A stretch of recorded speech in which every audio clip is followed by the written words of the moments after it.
Thank you for joining Wars of the Roses as we continue with Part 6, Mencius, from the Adepts in the Eastern Esoteric Tradition by Manly Palmer Hall, Part 3, The Sages of China. Mencius. In the centuries following the death of Confucius and prior to the birth of Mencius, the warfare of ambitious princes burdened China with discord and dissension. Even the scholars and intellectuals took sides, and neglecting their books and ink slabs, associated their destinies with successful tyrants. Under such unsettled conditions, sovereigns dedicated to scholarly pursuits ceased to arise, and the intelligentsia fell into argument and purposeless discussion. There was a tendency to neglect the ways of truth and virtue, and to believe that the ancient principles which had guided the nation were no longer valid. A kind of humanistic philosophy appeared, laden with disillusionment and skepticism. Even the teachings of Confucius were neglected, sometimes condemned. It was to rescue the essential learning from prevailing skeptical and cynical attitudes that Mencius presented his own interpretation of the older doctrine.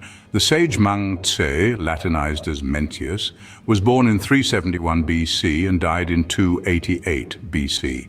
He was therefore a contemporary of Aristotle, Plato, Zeno, Epicurus, and Demosthenes. Like Confucius, he lost his father when a small child, and his early life was strongly influenced by the virtue and wisdom of his mother, who has come to be regarded as a model of Chinese womanhood. Very little is known about the personal life of Mencius. Miraculous events are not emphasized, but it is inevitable that the Chinese mind should embellish the meagerness of the factual records. Dr. Legg has gathered most of the stories available in English relating to the life and ministry of Mencius. Portrait of Mencius from Favier's Peking. As a youth, Mencius seems to have exhibited slight promise. He had a strong tendency to take on the pressures of his environment, and because of her concern for the proper development of her son's character, his mother changed their place of abode 3 times in an effort to improve his habits. Originally, it is said, the widow and her son lived near a cemetery, and Mencius carefully examined the various carvings and scenes associated with the funeral art. He would then amuse himself by acting out the rites and ceremonies depicted on the tombs. Deciding that this was not an especially desirable influence on the mind of her son, the good woman took a house in the marketplace of a town. Mencius immediately came under the magical spell of merchandising, imagined himself to be a salesman offering his wares and chatting with customers. By this time, convinced that her son was exceedingly impressionable, the mother had an excellent idea. She moved again, taking up residence near a celebrated school.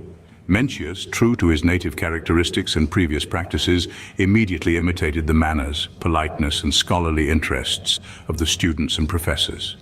In this way, he finally came to a mature way of living and thinking. Even after he was safely settled in his educational program, however, Mencius had a tendency to neglect his studies. When she realized this, his mother took a knife and, in the presence of her son, slashed the material she was weaving on her loom, explaining that this action was equivalent to neglecting lessons. Mencius was deeply impressed and did not thereafter permit himself to fall into unscholarly ways. Mencius entered public life at about his 40th year and devoted himself to the welfare of the state until he was about 60 years old, when he retired and taught disciples privately until the end of his life. He was completely dedicated to the teachings of Confucius, but whereas Confucius has been considered as a practical philosopher, Mencius gained distinction as a metaphysician. He is sometimes referred to as a number 2 saint. The conditions of the times accounted largely for the emphasis which Mencius placed upon socio-political problems and their ethical solution.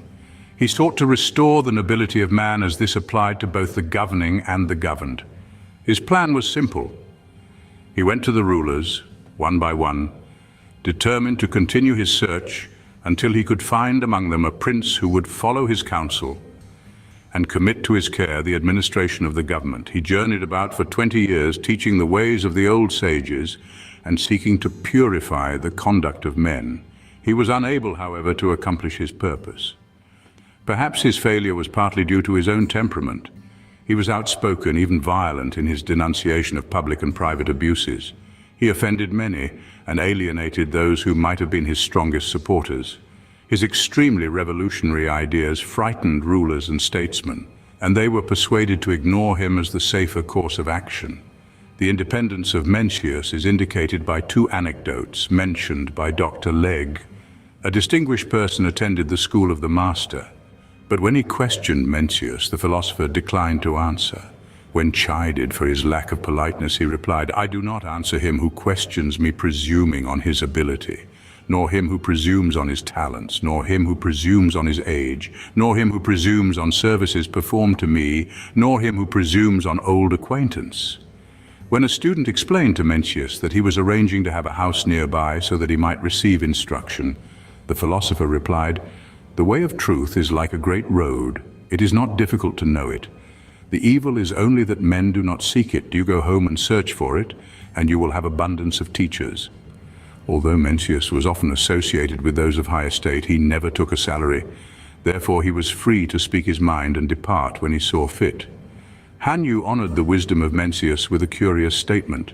"Yet had it not been for him, we should have been buttoning the lappets of our coats on the left side, and our discourse would have been all confused and indistinct.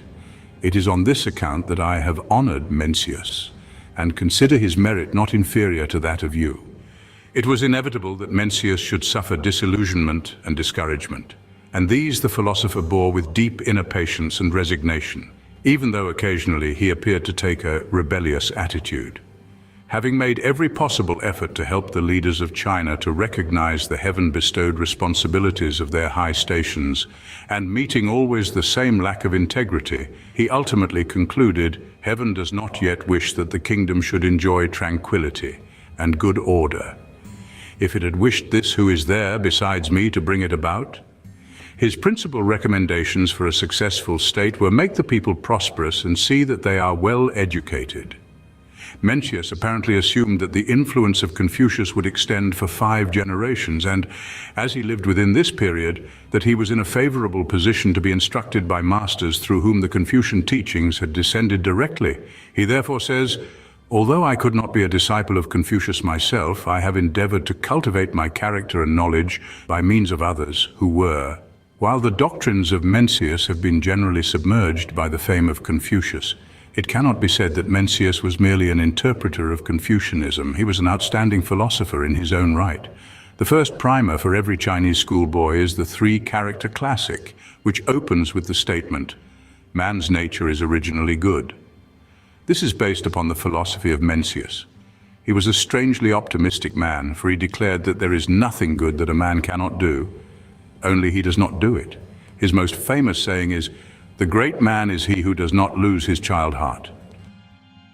Thank you for watching, and please don't forget to share, like, subscribe and comment. And if you can, please consider donating to Wars of the Roses. Links to PayPal and Patreon are in the description.